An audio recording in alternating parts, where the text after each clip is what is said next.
네, 오늘 여러분하고 나눌 내용은 크게 두 가지 토픽이라고 말씀드렸죠. 전체적으로는 1930년에서 해방 직전까지 한국 교회가 큰 시련을 겪습니다. 그래서 제가 큰 제목으로 한국 교회 시련의 시대라 이렇게 제목을 붙였고요. 이 시련에는 두 가지 시련이 있습니다. 첫 번째는 내부적인 시련인데 바로 이 시기에 새로운 신학이 한국 교회 안에 들어오게 됩니다.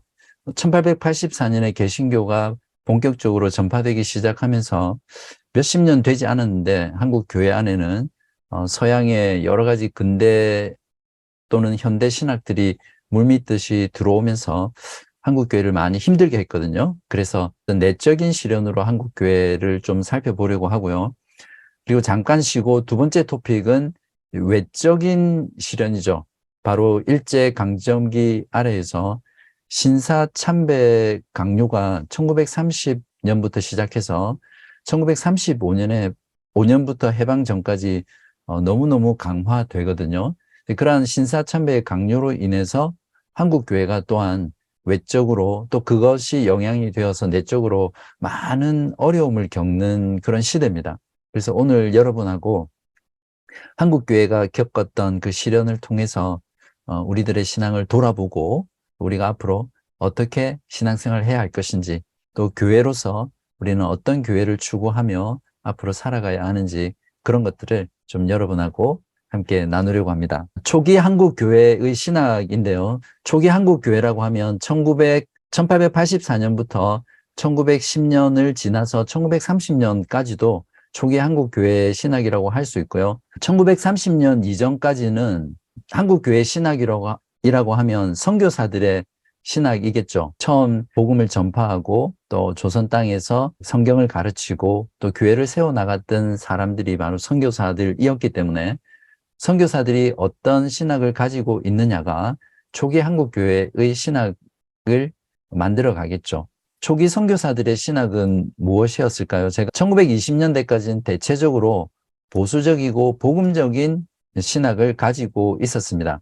그래서 장로교 선교사들 경우에는 전통적인 웨스트민스터 신앙 고백서에 준하는 그 역사적인 기독교를 신봉하는 사람들이었어요. 그래서 마포 삼열 선교사가 이렇게 말을 했는데 선교부와 교회는 성경은 하나님의 말씀이라는 투철한 신념과 예수 그리스도를 통해 죄로부터 구원받는다는 복음의 메시지를 믿는 열성적 복음 정신으로 특정 지어줄 수 있다. 미 북장로교 선교부 총무였던 브라운은 좀 더 자세하게 이렇게 설명을 했습니다.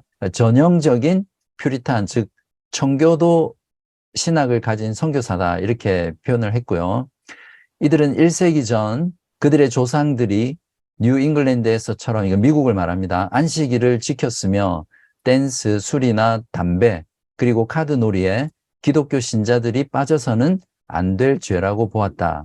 신학과 성경 비평에 대해서 그들은 철저히 보수적이었으며 그리스도의 재림에 대한 전천년설을 아주 중요한 진리로 생각했다. 여기서 전천년설이란 이런 내용들은 제가 설명을 해야 되는데 시간이 없기 때문에 이 부분은 그냥 넘어가겠습니다. 나중에 종강 파티 할 때 궁금하시면 저한테 물어보시고요.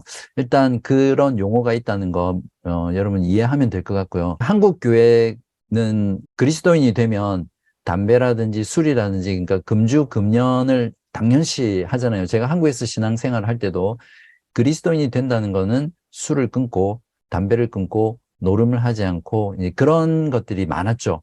그래서 이제 그런 영향들이 초기 선교사들이 가진 신학이 청교도 신학을 가진 선교사들이었기 때문에 그런 영향들이 있었다는 것을 우리가 알 수 있습니다.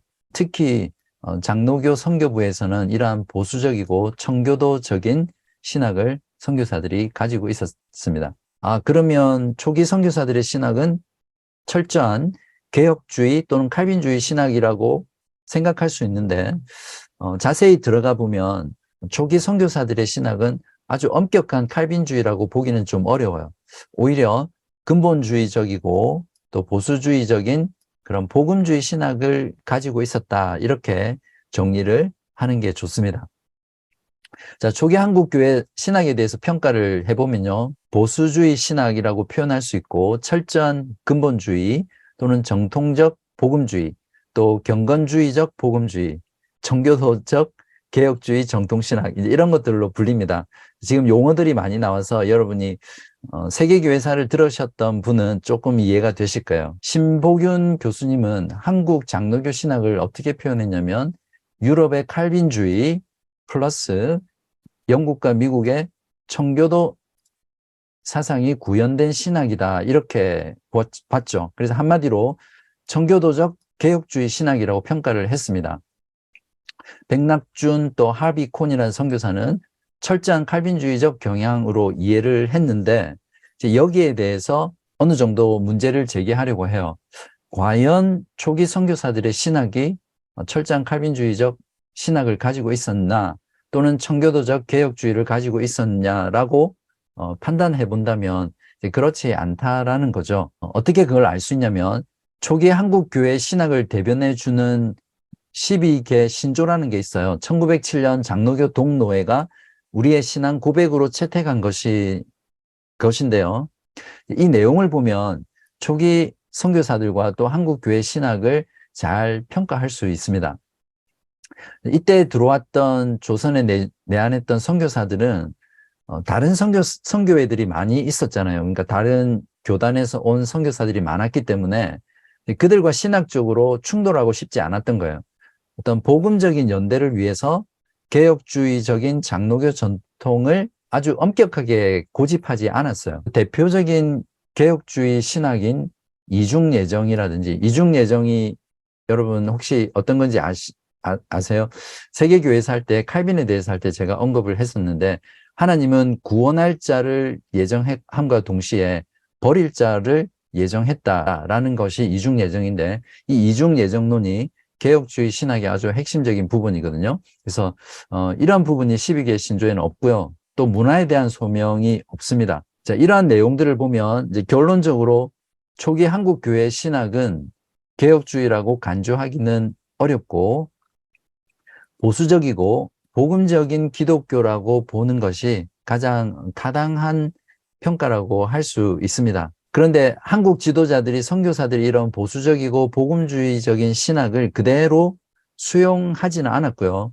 이제 그것을 수용할 때 좀 더 근본주의적으로 이해하는 경향이 있었습니다.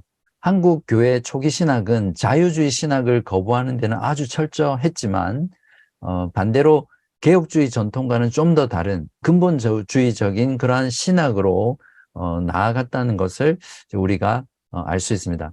이제 그런 결과로 인해서 초기 한국교회 신학이 어떻게 형성이 되냐면, 주로 경건주의라든지 신비주의라든지 혹은 세대주의 신학에 대한 그런 신학들을 분별하는 데는 좀 부족했어요. 세상과 문화에 대해서 분리주의적인 입장을 취합니다.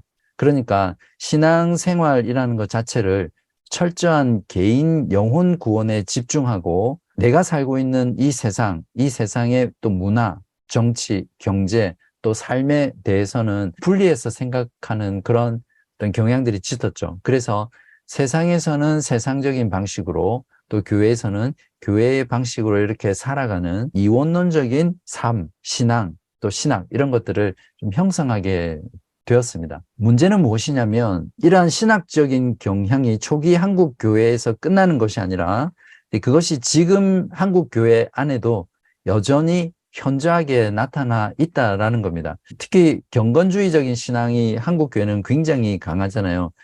말씀을 개인적으로 읽고 큐티하고 또 기도하고 또 개인 전도, 이런 것들을 강조하면서 신앙이라는 것을 하나님과 나와의 어떤 철저한 개인적인 것으로 많이 생각하고 그렇게 신앙생활을 하죠. 예, 그리고 하나님 앞에서 잠잠히 조용히 있으면서 어떤 하나님을 경험하려고 하고 또 하나님을 체험하려고 하는 그런 경향들이 경건주의 신앙에서 나오거든요. 그래서 여러분이 경건주의에 대해서 좀 더 깊이 알려면, 제가 거기 적어놨는데 교회사 44강에 보시면 독일 경건주의 운동이라는 강의를 한 적이 있습니다. 그래서 그 내용을 보시면, 경건주의가 성경적이고 아주 좋은 것 같지만 실질적으로 그 신학적인 부분이나 그 역사적인 뿌리를 보면 경건주의 자체가 완전히 잘못되었다고 말하기는 어려울지라도 바람직한 그런 신앙의 형태는 아니다라는 것을 우리가 알 수 있어요. 그리고 이 경건주의는 어떤 독일 경건주의에서 시작한 것이 아니라 그 뿌리를 올라가면 수도원 운동이라든지 중세 경건주의 운동에서 다 파생되어 나오거든요. 그래서 그러한 어떤 온전하지 못한 어떤 신앙적인 부분들이 이제 한국 교회 안에 자리 잡게 되고요. 그 유튜브 주소를 제가 적어드렸고, 또 한국 교회의 어떤 그 신학과 신앙의 특성은 아주 신비주의적인 그런 것들 많죠. 아마 이 말씀 드리면 여러분도 충분히 이해할 겁니다. 제가 한국에서 신앙생활 할 때도 분명히 장로교임에도 불구하고 신앙생활 가운데 또 신비 체험이라든지 또 신비적인 이런 것들을 함께 병행했던 것들을 많이 했습니다. 이 부분이 특히 한국 교회의 신자들의 특징적인 모습인데요. 하나님 나라의 현재성을 별로 강조하지 않습니다. 그래서 신앙이라는 것을 내세라든지 또 피안의 세계, 저 세상에 관한 것만으로 많이 강조를 하면서 이 세상에서는 세상의 방식을 추구하면서 살아가고 어떤 교회와 관련된 것, 즉 종교와 관련된 것은 거룩한 것이고 또 더 영적인 것으로 여겨가지고 세상의 것은 다 세속적인 것이기 때문에 어차피 불타 없어질 것이고 또 그러나 교회적인 것, 종교적인 것은 거룩한 것이기 때문에 이것을 하나님께서 더 기뻐하신다 해서 그러한 부분들을 너무 많이 추구한 거죠. 그래서 철저하게 성과 속을 분리하는 그런 이원론적인 어떤 신앙 생활, 또 가치 체계, 또 삶의 체계를 가지고 살아가는 그런 문제들이 어떤 그 초기 한국교회 신학으로 인해서 생겼던 영향이라고 여러분이 이해하시면 되고요. 이러한 부분이 지금 한국교회 전반에 만연해져 있고 또 지금 한국교회의 모습을 이해하는 아주 중요한 단초를 제공합니다. 그래서 여러분이 이러한 흐름들을 알면 지금 한국교회가 장로교든 감리교든 또 성결교든 뭐 어느 교단이든 한국교회의 모습에 나타나는 이러한 경향들이 초기 한국교회의 신학과 신앙에서 나왔구나라는 것을 우리가 잘 이해할 수 있죠. 두 번째는 우리 1930년대는 새로운 신학이 한국 교회 안에 들어옵니다. 1884년 개신교 선교 시작 이래 1930년 중반까지는 한국 교회 신학을 크게 두 가지로 나눌 수 있습니다. 그러니까 첫 번째는 한국 장로교회로 대표되는 보수적 신앙이고요. 또 하나는 감리교로 대표되는 개방적인 신학이거든요. 여기서 잠깐 감리교 신학을 보면 1930년 한국의 북감리교회와 남감리교회가 합동해서 감리교 총회를 결성하고 새로운 신조를 채택하거든요. 그 신조의 내용을 보면 무엇이든 어떤 신앙 고백이나 신조는 그 교단이나 교회가 가지고 있는 어떤 신학을 잘 보여주잖아요. 그죠? 그래서 그 신조의 내용을 보면 감리교는 자유주의 신학 사상이 많이 부각되어 있습니다. 그러니까 하나님의 내재를 초월보다 강조한다는 것은 무엇이냐면 하나님의 전능하심, 하나님의 초월하심, 또 하나님의 위대하심, 또 하나님의 통치, 우주적인 창조 이런 것들보다는 내 안에 계신 하나님, 하나님의 내주하심을 이제 강조하는 이런 신학들이 많이 있고요. 또 인본주의적 윤리에 더 큰 관심이 있었습니다. 어떤 지상에서 이상적인 사회를 건설하려는 그런 신앙적인 고백들이 이 신조 안에 많았었고요. 예수님의 탄생은 물론 예수님의 고난과 죽음, 부활과 재림에 관한 이런 신앙 고백들이 이 신조에는 없습니다. 이런 것들을 보면 감리교는 이미 초기 때부터 자유주의적인 신학이 들어올 수 있는 여지를 많이 가지고 있었던 거죠. 그렇다면 왜 한국의 감리교는 이러한 자유주의적인 신학을 많이 담고 있었을까요? 그 이유를 몇 가지만 살펴보면 대부분의 목사들이 신학적인 미숙함과 또 무관심했기 때문에 이제 그러한 성향들이 있었고요. 감리교는 장로교와는 달리 교리적인 문제에 별로 관심이 없었어요. 그러다 보니까 그러한 어떤 신앙 고백 속에 자유주의적인 사상이 많이 포함되어 있었던 거죠. 어떤 교리든 좀 실천적이고 또 실제적인 것을 강조하다 보니까 이런 현상들이 일어났던 거죠. 이러한 어떤 경향들은 교리 없는 기독교를 지향하는 경건주의적이며 부흥주의적인 신앙을 가지게 되고요. 이런 현상들이 계속 지속이 되면 교리와 실제적인 신앙과 조화를 이루는 그런 성숙한 신학적인 안목을 가지기는 어렵게 됩니다. 이러한 이유 때문에 감리교회에서는 자유주의 신학을 가진 자들이 별로 반대에 부딪히지 않아요. 예를 들면 한국교회 자유주의 신학의 선구자로 알려진 정경옥이라는 사람은 자신이 감리교 안에서 마음껏 자유주의 신학을 펼칠 수 있었거든요. 이제 이 사람의 경우에는 슐라이마흐라든지 리츠, 칸트와 바르트 사상에 심취했었는데, 이제 자유주의적이라고도 표현할 수 있지만 이제 바르트 같은 경우는 신정통주의거든요. 새로운 신학들을 감리교 내에서 아무런 신학적인 논쟁 없이 펼칠 수 있게 된 것이 바로 감리교 안에 들어와 있던 그런 자유주의적인 신학 때문에 그렇습니다. 이러한 자유주의 신학이 유입했지만 1930년 이전까지에는 큰 충돌이 없었어요. 충돌이 있었다면 그거는 간헐적이었고 또 지역적인 부분에서 보수주의 신학과 충돌이 일어났었죠. 또 이러한 어떤 지역적인 충돌은 주로 기억나실지 모르겠지만 캐나다 연합 선교교회의 선교구역이 주로 함경도 지역이었거든요. 근데 캐나다 연합 선교회 경우에는 이제 자유주의적인 성향이 매우 강했던 교단이었어요. 그러다 보니까 아무래도 함경도에서 지역적으로 이러한 충돌이 많이 일어나게 되죠. 이제 그러다가 1930년대 중반부터는 지역적이고 또 지역적인 충돌에서 전국적으로 이 자유주의 신학이 확산되면서 전국적인 문제를 일으키게 됩니다. 자, 그러면 이렇게 1930년대 이후에 한국 교회 안에 들어왔던 신신학은 한국 교회 안에 어떤 변화를 가져왔는지 좀 살펴볼 필요가 있는데, 한마디로 요약하면 성경관에 대한 변화였습니다. 세 가지 큰 한국 교회 안에 사건이 있는데 이 세 가지 사건을 우리가 살펴보면 한국 교회에 들어왔던 그런 신신학이 어떠한 변화들을 가지고 있었는지를 잘 알 수 있는데, 첫 번째는 모세가 창세기를 기록했다는 것을 부인한 사건입니다. 서울 남대문 교회 김영주 목사가 창세기의 저자가 누굽니까? 예, 모세라고 알고 있는데 모세라는 것을 이제 거부했죠. 이제 그렇게 하자 1934년 장로교 제23회 총회에서 강병주 목사가 이제 이러한 부분들을 제소를 합니다. 그래서 총회는 이에 대한 대응으로 평양신학교 교장인 라부역 박사하고 박형용 박사를 연구위원회로 구성하고 조사 보고서를 채택하는데 보고서의 내용이 이렇습니다. 자, 창세기가 모세의 저작이 아니라고 반대하는 자들은 모세 시대부터 여러 세기 후대 어떤 인물들이 기록한 위조 문서라고 돌리는 거죠. 그러니까 모세 오경뿐만 아니라 모세 오경 이후에 지어졌던 모든 성경의 저작들이 어떤 위조된 것이다, 위조 문서다 이렇게 이해를 했습니다. 이렇게 모세의 창세기 저작을 부인하는 자는 구약의 다른 여러 책과 또 신약의 여러 책을 후대의 위조 문서로 인정하는 것이었고, 또 그 기록 내용에 대한 신학의 고담과 미신과 또 허설과 각종 오류가 있다고 지적한 것이기 때문에 이러한 행위들은 성경 대부분을 파괴하는 것이라고 이해를 했습니다.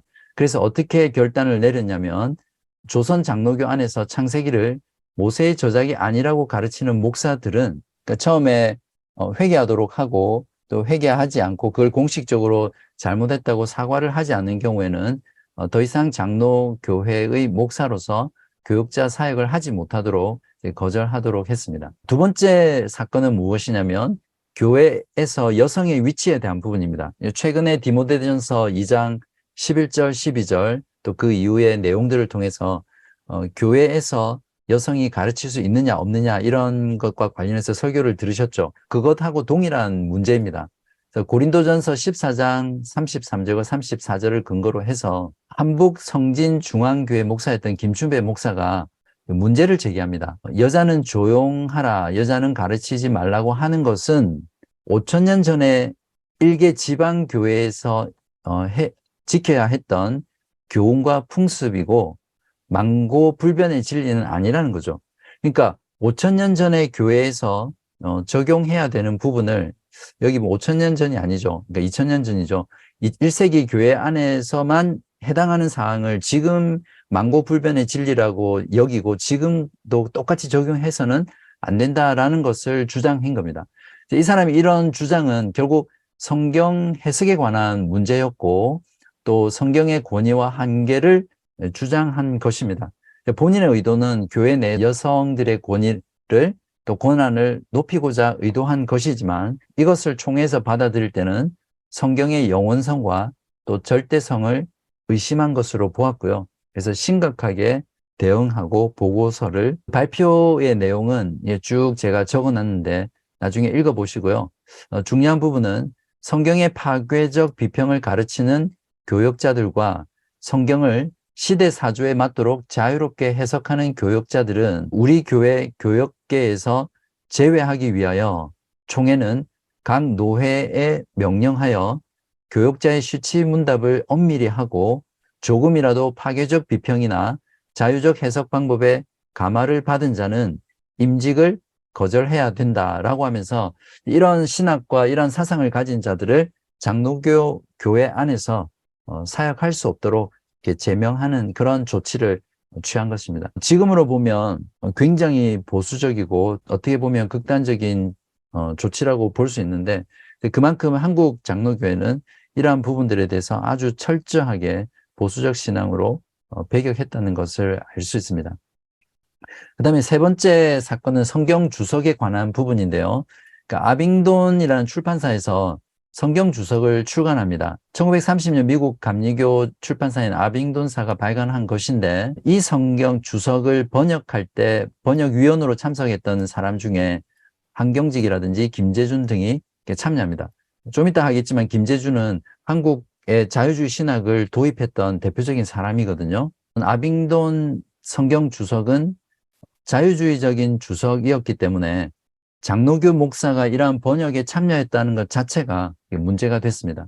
그래서 이것에 대해서 길선주 목사는 자유주의 신학자들에 의해 집필된 것이기 때문에 번역에 참여한 장로교 목사들에게 엄중한 책임을 물음으로써 후일에 경계로 삼아야 한다고 말을 했습니다. 그래서 장로교 총회에서는 이제 이러한 부분들이 제소됐을 때 어떻게 결의를 했냐면 동주석을 집필한 본 장로교 교역자에게는 소관교회로 하여금 사실을 심사케 한 뒤에 그들로 하여금 집필의 심화를 기관지를 통해서 표명하게 하라고 했어요. 여기서 집필이라는 건 번역을 말하죠.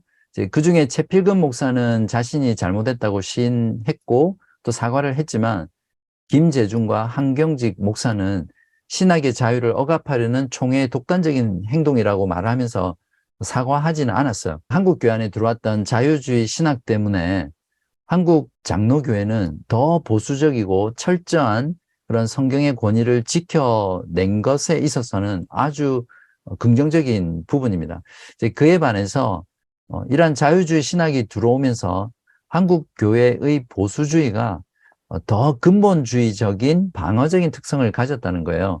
근본주의에 대한 내용도 세계교회사 할 때 제가 다 했던 부분인데 분리주의적인 그런 경향을 말하거든요. 그러니까 세상과 또 보수주의 신학과는 조금이라도 다르면 다 부인하고 아주 분리주의적인 우리 이 신학만 옳다라고 하면서 어떤 세상과 문화적인 것을 어느 정도는 등지고 어떤 철저한 자기 신학 안에 갇히는 그런 경향들을 근본주의라고 말하는데 한국 교회 안에 이런 근본주의적인 특성이 더 강화되는 역할이 자유주의 신학의 어떤 유입으로 인해서 발생했어요. 그중에 그 한국 교회 안에 신학의 자유의 문을 열어준 사람이 김재준이라는 사람인데 이 사람의 신학의 형성은 어디서 형성이 되냐면 일본에서 3년 동안 수학을 하거든요.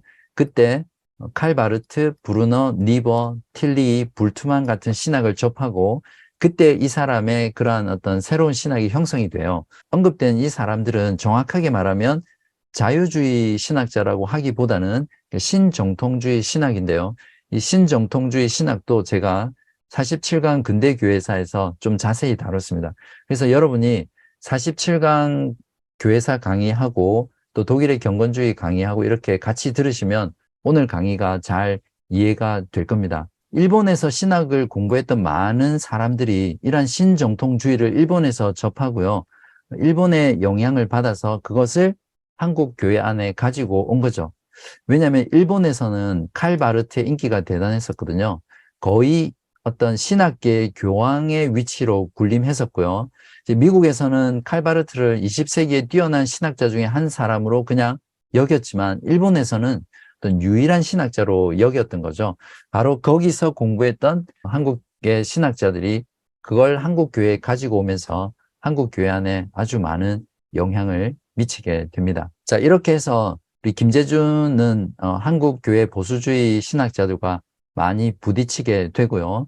결국 1935년 5호로를 마지막으로 신학 진화에는 더 이상 그를 기고할 수 없게 됩니다. 자, 그렇다면 신신학이 유입됨으로 인해서 한국 교회에 미쳤던 영향과 결과를 우리가 잠깐 살펴봐야 되는데, 한국 교회 안의 보수주의와 자유주의 신학의 차이는 신사참배의 문제로 인해서 발생하는 그 부분에 대해서도 서로 다른 반응을 하게 됩니다. 한국 교회가 분열되죠. 일본이 신사참배와 함께 한국 교회에 점점 더 핍박을 강화시키면서 한국 교회의 보수주의 신학은 약화돼요. 왜냐하면 이 신사참배를 거부했기 때문에 그렇고요.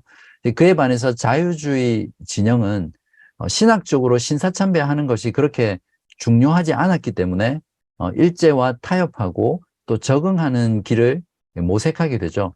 그러면 당연히 보수주의는 점점 축소하게 되고 그 힘이 약화되는 반면에 자유주의 진영은 오히려 이러한 틈을 타서 자기들의 입지를 더욱 공고하게 만들어가고 성장하고 힘을 가지게 되는 거죠. 이러한 결과로 인해서 결국 나중에 한국 교회의 지도적인 위치와 주도권을 보수주의는 빼앗겨 버리고 자유주의자들의 손에 넘어가게 됩니다. 이러한 현상에 대해서 김양선 교수는 어떻게 표현했냐면, 보수주의는 붕괴되고 지금까지 저들의 손에 있던 교회의 지도권은 일본에서 고등교육을 받은 사람들의 손에 넘어가게 되었다. 이렇게 평가를 했고요. 이러한 어떤 흐름 속에서 박차를 가해서 1940년 4월에는 김재준, 송창근, 윤인구 등이 서울 숭동교회에서 조선신학교를 개교하게 되고요. 나중에 이 신학교가 장로교회 공식적인 신학교로 채택이 되게 됩니다. 그에 반해서 평양신학교는 폐교하게 되고요.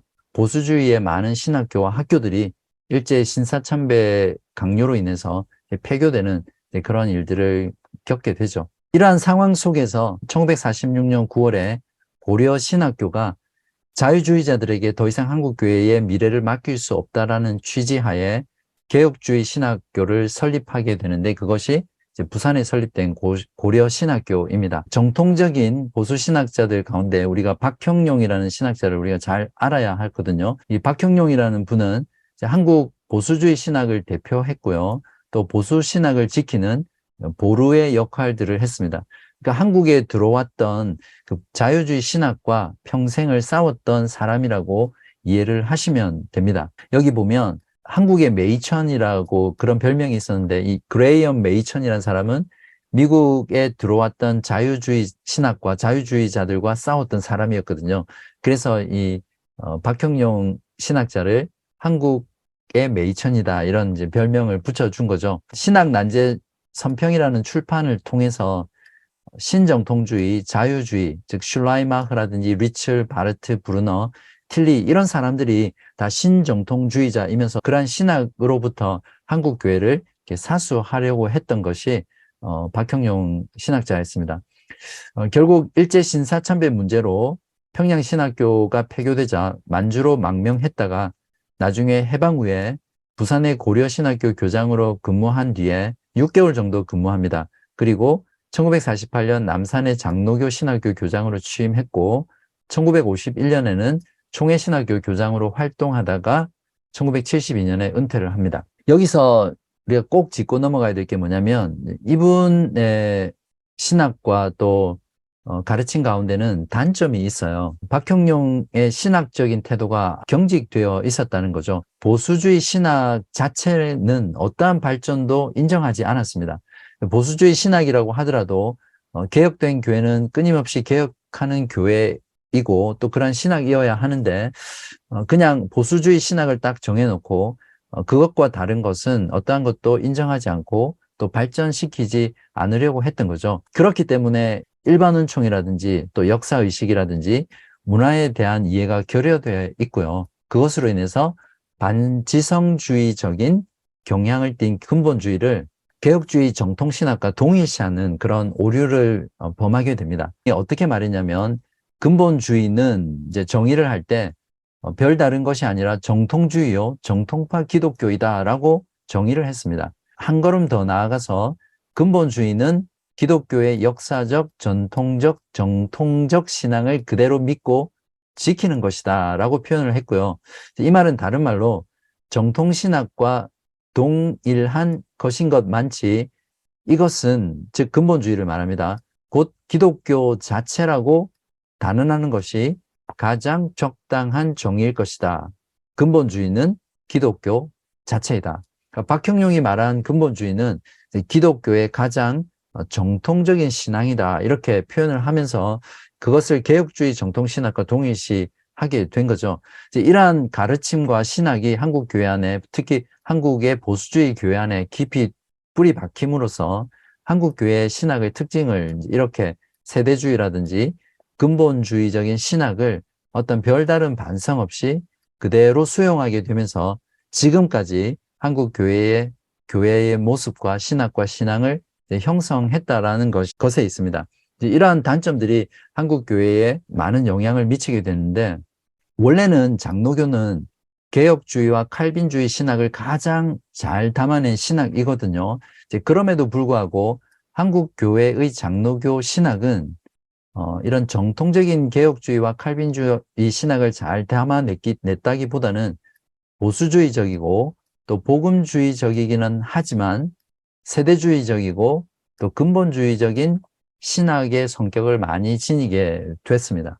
만약에 이때 박형룡이 개혁주의 신학을 바르게 균형 있게 가르쳤더라면 지금 한국교회의 모습은 보다 더 전인적이고 통합적인 그런 신학과 신앙생활을 할 수 있었을 것이다 라고 많은 신학자들이 평가를 합니다. 여러분 아마 어느 정도 많이 공감하실 거예요.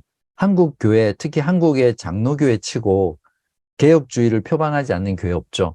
다 칼빈주의라고 말을 합니다. 그러나 정작 교회 안에 들어가 보면 그 교회의 신학과 또 교회를 통치하고 운영하고 그 교인들의 신앙생활을 보면 개혁주의적이고 또 칼빈주의적이지 않은 모습들, 않은 신학들이 많이 있습니다. 그래서 이 부분을 우리가 이해하면 지금 한국 장로교회가 주장하는 또 그들이 보여주고 있는 신학과 신앙이 왜 지금 이런 모습인가를 잘 알 수 있고요. 왜 개혁주의나 칼빈주의 신학과는 다른 모습들이 많이 있는가를 우리가 잘 알 수 있겠죠. 지금부터 할 강의 내용은 한국교회 두 번째 시련인 신사참배 강요 부분입니다.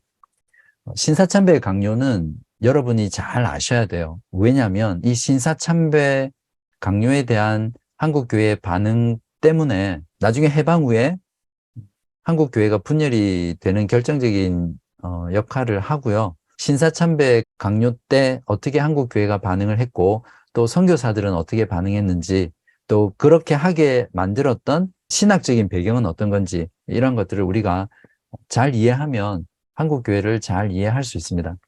신사참배는 일제 정부가 한국교회를 탄압했던 것 중에 가장 대표적인 정책입니다. 1935년부터 1945년 해방 때까지 이 신사참배 문제는 한국교회가 직면한 가장 시급하고 중요한 문제였습니다. 그렇기 때문에 오늘 제가 조금 시간이 가더라도 자세히 다루려고 합니다.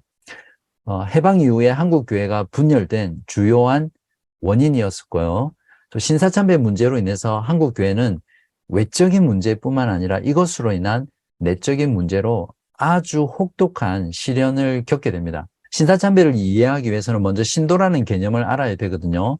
신도라는 무엇이냐면 일본의 토착적인 원시 종교예요.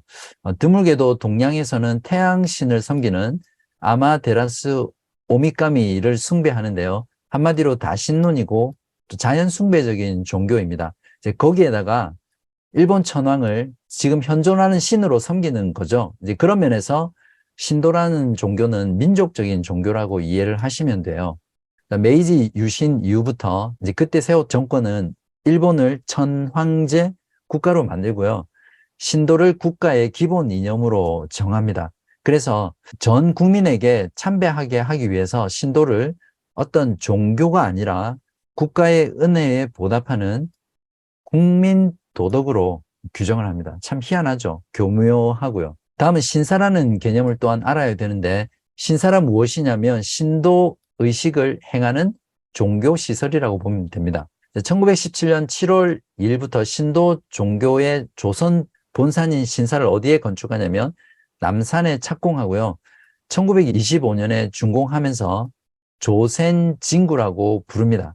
그 이후부터 전국에 일제는 신사를 건립하도록 추진하고요. 1935년에는 323개의 신사가 지어졌고 1945년에는 1141개의 신사가 전국적으로 세워집니다.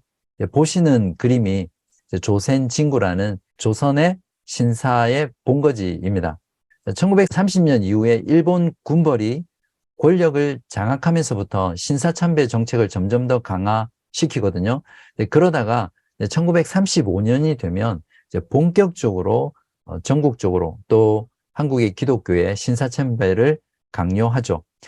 먼저 기독교 학교들의 신사참배를 강요하는데 여기에 대해서 평양 기독교 학교 교장들이 신사참배를 거부하게 되면서 신사참배 문제가 전국적으로 확대하게 됩니다.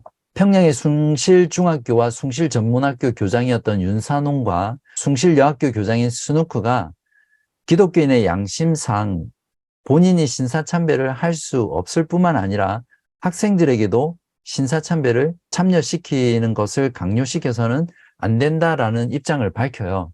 결국 그것으로 인해서 교장직에 물러나게 되고 본국으로 귀국하게 되죠.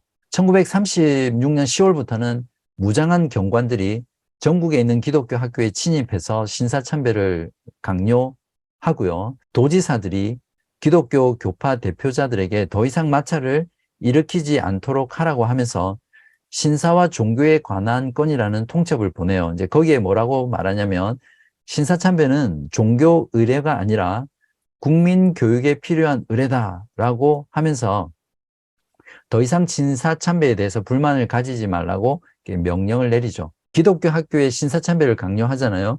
여기에 대해서 조선에 내한했던 선교회별로 다른 반응을 합니다. 그리고 한국교회 역시 다르게 반응을 하게 되는데 이것을 우리가 알아보는 것이 중요합니다. 선교사들은 이러한 신사참배에 대해서 딜레마에 빠지게 돼요. 신앙 양심을 위해서 거부하게 되면 학교가 폐교되죠. 그렇지만 굴복하게 되면 기독교 학교가 세워졌던 본래의 교육 목적을 상실하게 되죠. 이 두 가지 사이에서 선교사들은 딜레마에 빠지게 됩니다. 이런 와중에 일제정부는 아주 교활하게 신사참배를 어떻게 정의하냐면 종교의식이 아니라 순수하게 국민의 애국적인 의례로 주장합니다. 그러니까 너희들이 얼마든지 신사참배를 할 수 있다라고 문을 열어놓는 거죠. 와타나베라는 사람이 감리교와 장로교 지도자들을 초청해서 했던 말들은 이런 내용들이 있습니다. 시간 관계상 넘어가고요. 자, 이런 상황 속에서 한국 교회 내에 몇 가지 문제가 발생하는데 신학적인 문제하고 또 선교사들 사이에서 서로 이 신사참배의 문제에 대해서 다른 의견이 발생합니다. 첫 번째는 신사참배에 대해서 한국 교회 내 일치점을 찾지 못하게 되는데요. 자유주의자들은 일본과 타협을 통해서 적응의 길을 찾게 되고요. 보수주의 장로교 지도자들은 개혁주의 신앙 고백이 강조하는 대로 성경의 가르침을 따라 하나님의 주권과 섭리를 믿고 결정하면서 신사참배를 거부하게 됩니다. 이 신사참배에 대한 한국교회의 반응으로 인해서 한국교회 안에 자유주의 진영과 또 보수주의 진영으로 분열되는 현상이 일어나죠. 또 한국교회뿐만 아니라 신사참배에 대한 선교사들 사이에서도 둘로 갈라져요. 두 가지 경우인데 주로 복음 전파를 중요시하고 그것에 주력하는 선교사들이 있고 또 하나는 기독교 교육이라든지 의료라든지 병원이죠. 또 구제, 봉사 이런 것들을 중시하는 선교사 부류가 둘로 나눠져 있는데 복음 전파에 주력하는 선교사들은 주로 평양 중심으로 활동을 했었고 이들은 신사참배의 거부에 대한 명확한 입장을 표명해요. 이러한 선교사들이 한국교회 목회자들의 큰 영향을 미치게 되고요. 이에 반해서 교육이라든지 의료 봉사를 중시하는 선교사들은 대부분 서울을 중심으로 활동했던 선교사들이고요. 이들의 경우에는 신사참배에 타협하는 자세를 주로 주장하게 됩니다. 왜냐하면 그들이 추구했던 의료라든지 봉사 또 구제 같은 것들을 지켜내기를 원했거든요.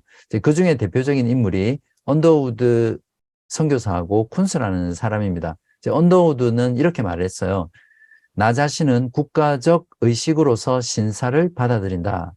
이것이 하나님 명령을 범하는 것이 아니다. 일시적 흥분으로 거짓 민족주의에 빠져서는 안 될 것이다.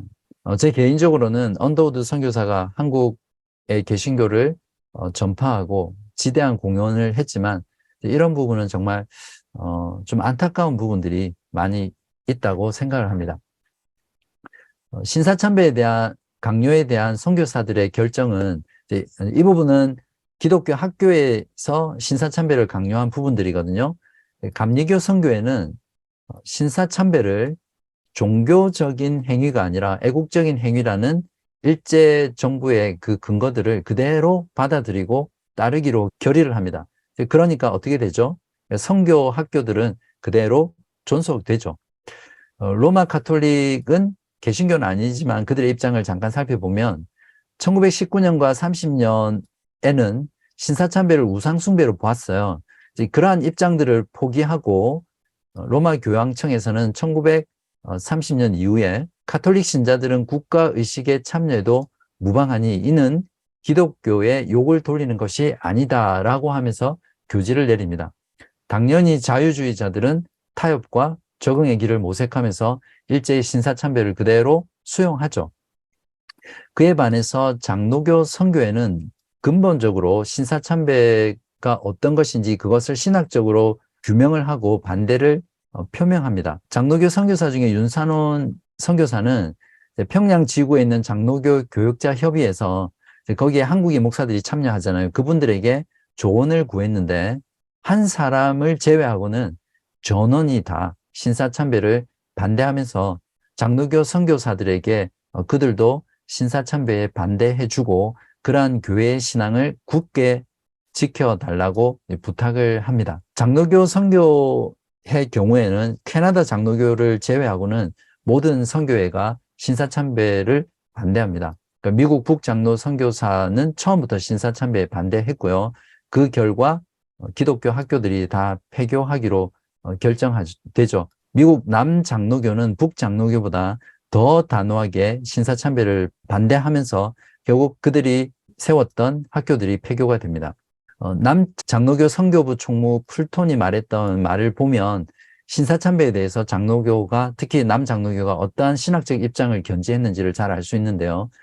신사참배는 사소한 문제가 아니라 기독교 신앙의 근본 문제와 관계되는 것이다 이렇게 표현했습니다. 즉 유일신론이나 다신론이냐를 결정하는 중요한 문제입니다. 일반 기독교 신자이거나 교파의 지도적 임무를 막론하고 정부가 신도에 대하여 말하는 것을 그대로 받아들일 수는 없습니다. 왜냐하면 신사참배의 의식이 기도라든지 신령을 부르는 것들의 종교적 요소를 다분히 내포하고 있으며 누가 보더라도 종교적인 성질을 띠고 있다는 인상을 씻을 수가 없기 때문입니다. 정리하면 신사참배는 우상숭배라는 거죠. 하나님 한 분만을 섬길 것이냐, 다신론, 즉 하나님 외에 다른 신들도 함께 섬길 것이냐라는 문제라는 것으로 받아들인 겁니다. 호주 장로교회도 역시 신사참배를 반대하고요. 캐나다 장로교 선교회는 신사참배를 종교와는 무관하다라고 신학적으로 이해하고 그대로 수용하고 이 소속에 있는 학교들은 문을 닫지 않습니다. 다시 한번 장로교 선교회의 신사참배에 대한 입장을 정리하면 개혁주의 신앙 고백이 강조하는 대로 하나님의 말씀을 믿는 신앙을 고수하려고 했고요. 성경에 게시된 하나님의 말씀을 따라서 하나님의 주권과 섭리를 믿는 신앙으로 비록 학교를 폐교하게 되는 한이 있더라도 신사참배를 거부하기로 결정했다는 겁니다. 그 다음은 교회에 대한 신사참배 강요와 또 교회의 대응이 있는데, 자, 1936년 8월 미나미 지로가 조선 총독으로 부임하면서 이제는 기독교 학교뿐만 아니라 교회와 교회 기관 또 교회 지도자들에게 신사참배를 강요합니다. 당연히 이때부터는 교회와 교회 지도자들 또 교회의 어떤 기관들이 많은 핍박을 받고 또 많은 어려움을 겪겠죠. 그 중에 몇 가지 내용들을 보면 9월 6일을 애국일로 지정해서 일본 국기를 개양하게 하고 동방을 향해서 경배하는 동방요배 또 신사참배를 강요합니다. 그 12월부터는 천황의 사진을 각급 학교와 기관에 배부하고 경배하기를 요구하죠. 그러한 와중에 특히 교회에 대한 탄압을 가중하게 되는데, 이제 천주교와 감리교는 결국 일제의 요구에 굴복해서 신사참배를 하고요. 성결교는 신사참배를 거부함으로써 교단 자체가 1943년에 해체돼요. 그리고 침례교도 교단이 해체되고, 남아있는 장로교는 처음에는 조금 전에 살펴보았던 것처럼 아주 강력하게 저항하다가 자유주의자들과 신신학자들이 장로교 안에 들어오면서 결국 장로교도 이러한 핍박을 견디지 못하고 1938년 9월에 제27차 총회에서 신사참배는 종교가 아니라 국민의례라는 이름으로 신사참배에 복종하기로 결정합니다.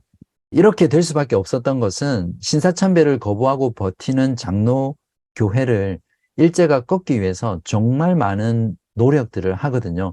이제 그러한 어떤 노력들로 인해서 장로교는 결국 굴복을 하게 됩니다. 장로교 총회에서 일제가 이러한 목적을 달성하기 위해서 수단과 방법을 가리지 않는데, 그러한 활동 중에 몇 가지는 무엇이냐면 주기철이라든지 김선도라든지 이기선 목사 등 신사참배를 반대하는 지도적인 목사들을 경찰서로 연행을 합니다. 그러니까 총회에 참석을 못하게 하는 거죠. 그래서 총회에서 자기들이 원하는 대로 결의가 일어나도록 합니다. 그리고 총회의 총대들을 강제적으로 협박을 해서 신사참배를 지지하든지 아니면 총회를 보류하든지 선택하라고 하고요. 만약에 이러한 것들에 응하지 않으면 너희들이 총대에서 사임하라 라고 협박을 합니다. 이러한 활동들은 결국 장로회 총회가 그들이 원하는 대로 진행되도록 하게 만들죠. 1938년 9월 9일 평양 서문박 교회에서 제27회 총회가 열립니다.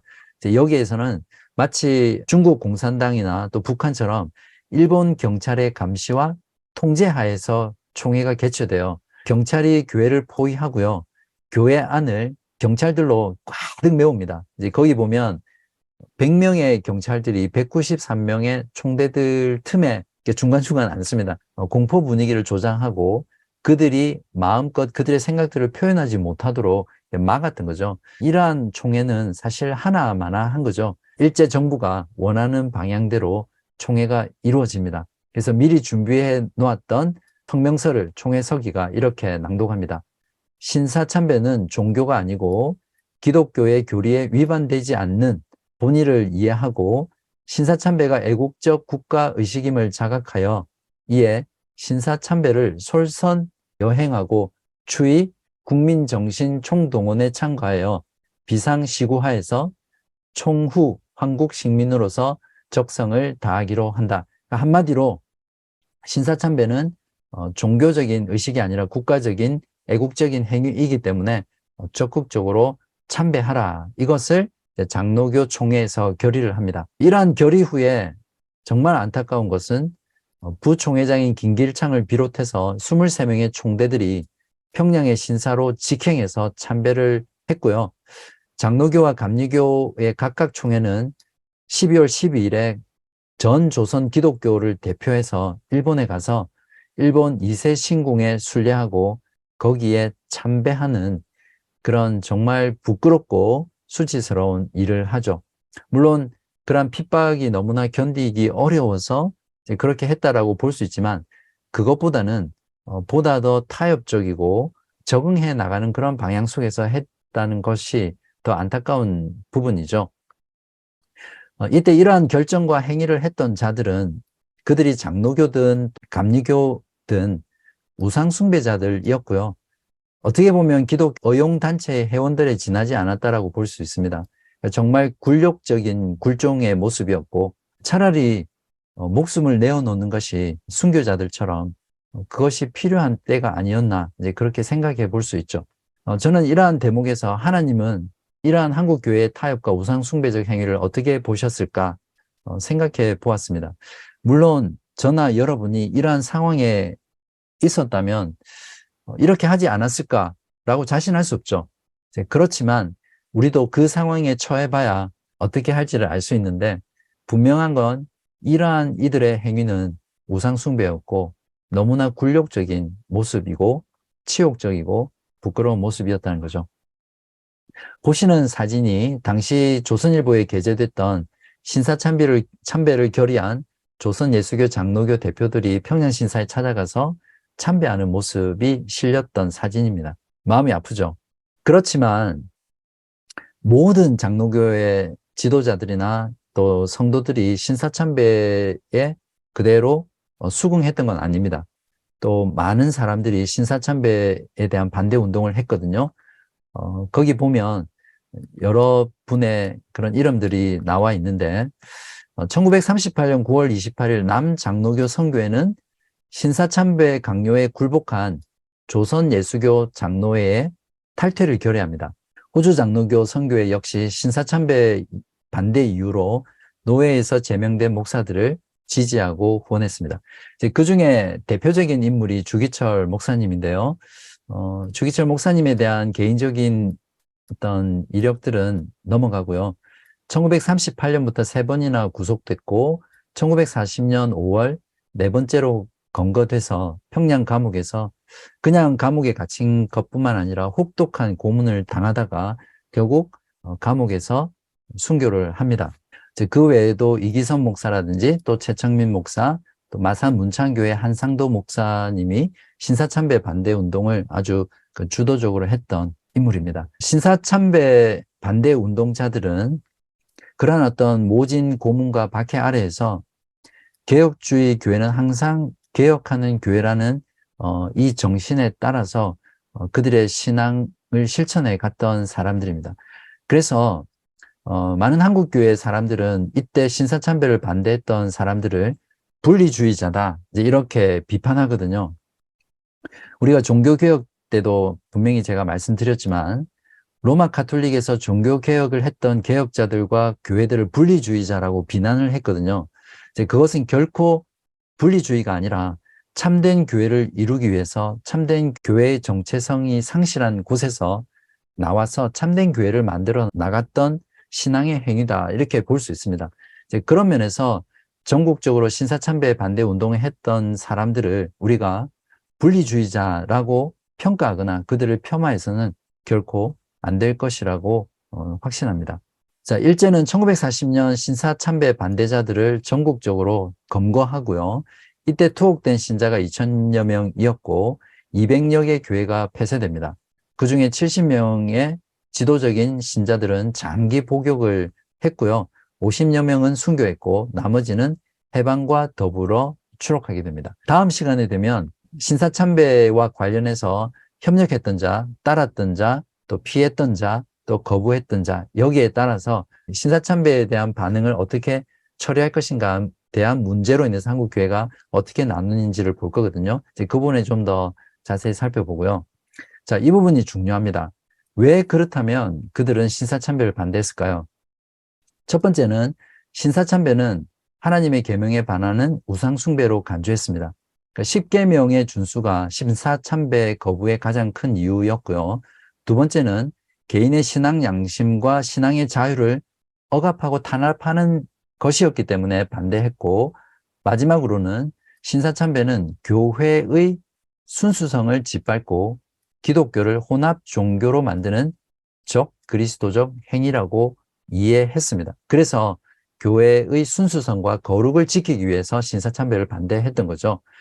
유일한 하나님만을 섬길 것이냐, 많은 신을 함께 섬길 것이냐, 이 싸움이었던 거죠. 그래서 신사참배 반대자들의 신앙을 요약하면 그들은 보수적이며 또 개혁주의 신앙을 다분히 소유한 장로 교인들이었고요. 성경을 하나님의 말씀으로 믿고 신앙과 생활의 절대적인 표준으로 믿었던 사람들입니다. 그들에게 있어서 교회가 이루어 나가야 될 과업이 무엇이냐면 진리와 신앙의 자유를 위해서 싸우면서 고난을 기꺼이 감수하는 것이었죠. 이것이 신사참배 반대자들의 신앙의 요약입니다. 그들에게 이러한 모진 고난과 핍박을 견디고 이기게 했던 가장 큰 운동력은 하나님의 절대 주권에 대한 신앙입니다. 그들은 박해 아래에서 자신들과 그들의 가족과 교회를 주님께 맡겼습니다. 그리고 기꺼이 교회와 또 참된 믿음과 또 말씀을 위해서 고난의 길을 걸어갔던 거죠. 그래서 마태복음 28장 20절에 내가 세상 끝날까지 너희와 항상 함께 있으리라, 이 말씀을 마음 가운데 확신하고 그 길을 걸어갔습니다. 이러한 부분은 로마의 극심한 박해 아래에서 순교하고 또 모진 고난 가운데 있었던 초대교회 성도들도 동일한 신앙을 가지고 그 믿음을 지켜 나갔었거든요. 그리고 정교 분리라는 전통적인 개혁주의 견해를 취했다는 것이 중요합니다. 주기철 목사님은 교회에서는 일체의 정치 활동을 배격했고요. 교회의 정치로부터의 독립을 아주 강조했습니다. 물론 주기철 목사님은 조국에 대한 애국심이 강했고 또 조국의 독립이 정말 중요한 문제였기 때문에 기도할 때마다 가장 중요한 기도 제목으로 삼았습니다. 그렇지만 주기철 목사님이 신사참배에 반대하면서 일제에 저항했던 동기는 무엇이냐면 순전히 종교적인 것이었어요. 정치와 종교를 철저하게 분리한 거죠. 그런데 아이러니하게도 해방 후에 국립묘지에 안치된 주기철 목사님의 묘비에는 어떻게 적혀 있냐면 애국지사 주기철 목사로 비명이 새겨져 있습니다. 이건 교회 내의 정치운동을 철저히 금했던 순교자 자신의 본인의 의사와는 전혀 무관하게 주기철 목사님을 일제에 대해서 항거했던 독립운동가로 정치적인 의미를 부여했다라는 것으로 우리가 이해할 수 있습니다. 이렇게 해서 교회에 대한 핍박과 탄압이 많아졌는데요. 구체적인 내용은 여러분들이 보시고요. 주목할 것은 신사참배 문제뿐만 아니라 나중에는 기독교 교리적인 부분까지 공격해요. 이것이 한국 교회를 분열시키고 무너뜨리는 그런 시도라고 볼 수 있겠죠. 그 중에 대표적인 것은 한국 교회의 모세오경, 다니엘서, 요한계시록, 이런 것들은 이스라엘 백성의 역사와 하나님 왕국의 주권을 많이 다루는 책이잖아요. 그러니까 교회에서 이것들을 가르치거나 읽지 못하도록 한 거죠. 그리고 개신교의 모든 교회를 전통적인 교회라는 이름을 버리고 교단이라고 부르게 합니다. 이건 일본의 기독교를 탄압할 때도 썼던 수법이거든요.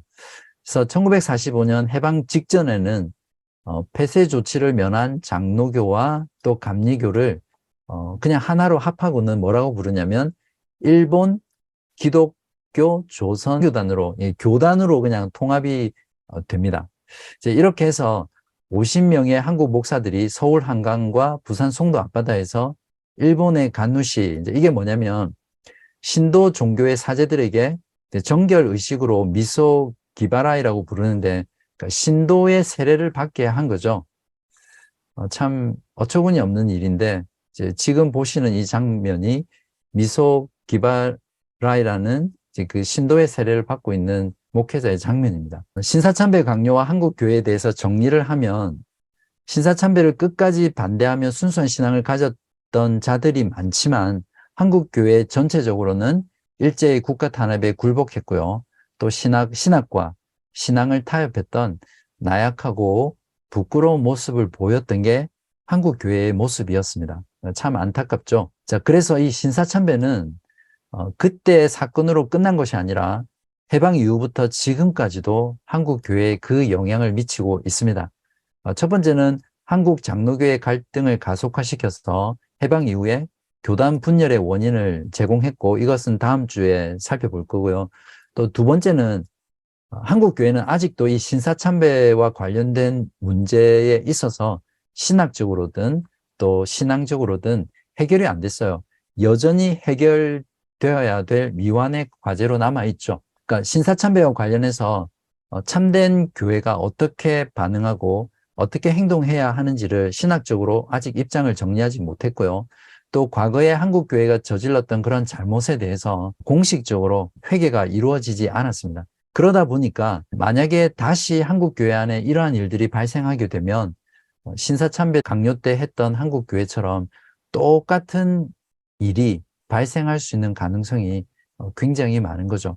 그런 면에서 신사참배 문제에 대한 해결 방안은 한국 교회에 여전히 남아있는 그런 과제라고 우리가 알 수 있습니다. 지난 강의하고 이번 강의 두 강의에 대한 전체적인 정리를 하고 오늘 강의를 마치도록 하겠습니다. 한국 교회 실현이 왔던 1930년도부터 1945년까지 그 내용을 보면서 내적으로는 새로운 신학, 자유주의 신학이 한국 교회 안에 들어오면서 한국 교회를 많이 내적으로 어렵게 만들었고요. 또 외적으로는 신사참배 강요를 통해서 한국 교회 안에 외적인 것뿐만 아니라 내적인 갈등을 통해서 정말 그야말로 한국 교회를 풍전등화처럼 어렵게 만들었던 그런 시기입니다. 이러한 강의 내용들을 통해서 우리가 배울 부분이 여러 가지가 있는데 저는 그중에 여러분에게 세 가지를 말씀드리고 또 도전하고 또 깨닫기를 원하는 마음으로 나누고 마치려고 합니다. 첫 번째는 바른 신학을 가지는 것이 얼마나 중요하냐라는 겁니다. 특별히 위기의 시대일수록 바른 신학을 사수하는 것이 너무너무 중요합니다. 오늘 들으셨던 강의 내용을 보시면 알겠지만 신학적으로 자유주의일수록 또 정통신앙에서 벗어날수록 신사참배를 수용하고 또 타협적인 입장을 취했잖아요. 그걸 제가 꺽쇠표로 만들어 봤는데 자유주의자, 로마 가톨릭, 감리교, 캐나다 장로교, 미국 북장로교, 호주 장로교, 미 남장로교 이런 신학으로 자유주의 신학이 강한 것에서부터 타협하고 수용했던 그런 입장이었고요. 오른쪽으로 가면서 신사참배를 거부했던 선교회고 또 교회의 모습이었습니다. 이걸 보면 신학은 신앙을 낳죠. 그리고 그 신앙은 삶을 낳습니다. 그렇기 때문에 이 바른 신학을 가지고 이 바른 신학을 사수하는 것이 얼마나 중요한가를 오늘 강의 내용을 통해서 우리는 분명하게 알 수 있습니다. 두 번째는 믿음으로 끝까지 주를 부인하지 않고 세상을 이긴 승리자들이 바로 신사참배 강요를 반대했던 사람들이라는 겁니다. 신사참배 강요를 반대하면서 그 핍박을 마다하지 않고 끝까지 순수한 신앙을 지킨 선배들은 한마디로 세상이 감당하지 못하는 자들이었죠. 히브리서 11장 33절에 40절에 보면 그 내용이 잘 나와 있는데요. 그들은 믿음으로 나라들을 이기기도 하며 의를 행하기도 하며 약속을 받기도 하며 사자들의 입을 막기도 하며 쭉 내려가면 36절에 또 어떤 이들은 조롱과 채찍질 뿐 아니라 결박과 옥에 갇히는 시련도 받았으며 돌로 치는 것과 톱으로 켜는 것과 시험과 칼로 죽임을 당하고 양과 염소의 가죽을 입고 유리하여 궁핍과 환난과 학대를 받았으니 이런 사람은 세상이 감당하지 못하느니라. 그들이 광야와 산과 동굴과 토굴에 유리하였느니라. 이 사람들은 다 믿음으로 말미암아 증거를 받았으나 약속된 것을 받지 못하였으니 끝까지 신앙을 지켰던 자들은 정말 믿음으로 세상이 감당하지 못하는 사람으로 승리했던 사람이라고 우리가 볼 수 있고요. 요한일서 5장 4절에 보면 분명히 이렇게 말하고 있죠. 무릇 하나님께로부터 난 자마다 세상을 이기느니라. 세상을 이기는 승리는 이것이니 무엇이라고요? 우리의 믿음이다. 그러니까 믿음으로 세상을 이긴 승리자들이 바로 신사참배 반대자들이었고 끝까지 하나님의 말씀을 지켜내며 오직 유일하신 하나님만을 섬겼던 사람입니다. 마지막으로 세상의 어떤 핍박이나 내적인 도전에도 굴하지 않고 끝까지 믿음으로 주를 부인하는 자들에게는 하나님이 주시는 약속이 있습니다. 그 약속의 말씀이 여러 가지가 있겠지만 그 중에 한 가지를 제가 뽑았는데요. 디모데후서 2장 10절에서 13절입니다. 그러므로 내가 택함 받은 자들을 위하여 모든 것을 참음은 그들도 그리스도 예수 안에 있는 구원을 영원한 영광과 함께 받게 하려 함이라. 믿음 때문에 이 땅에서 받는 그 고난은 영원한 이 영광의 무게에 비하면 너무나 가벼운 것이라고 고린도후서 4장에도 잘 말하잖아요. 밑보다 이 말이요 우리가 주와 함께 죽었으면 또한 함께 살 것이요 참으면 또한 함께 왕노릇 할 것이요 우리가 주를 부인하면 주도 우리를 부인하실 것이라. 우리는 미쁨이 없을지라도 주는 항상 미쁘시니 자기를 부인하실 수 없으시리라. 아멘. 주님은 우리를 절대 부인하지 않습니다. 왜냐하면 주님 그분은 언제나 미쁘시기 때문이죠. 그렇기 때문에 우리도 비록 미쁨이 없을지라도 끝까지 주님을 부인하지 말고 어떠한 상황과 환경 속에서도 특히 우리가 살아가는 지금 시대는 여러 가지 면에서 입술로는 주를 부인하지 않더라도 우리의 삶과 우리의 말과 우리의 행동과 우리의 표현 속에서는 주를 부인하는 모습들이 많거든요. 왜냐하면 세상이 우리에게 가하는 그 억압과 압박과 모욕과 조롱과 또 대적하는 것들은 그 어떤 시대보다도 점점 강해져 있거든요. 그런 면에서 저나 여러분 모두 이 말씀을 기억하고 또 우리의 선배들이 어떻게 그 믿음과 또 말씀과 하나님을 향한 그 신앙을 끝까지 지켰는지를 바라보면서 지켜나갈 수 있기를 바라고요. 우리에게는 영원한 영광, 그리스도 안에 있는 그 놀라운 구원의 복이 있다는 것을 잊지 마시고 끝까지 이 땅 가운데서 믿음을 견지하시는 여러분 되시기를 주님의 이름으로 간절히 기도합니다.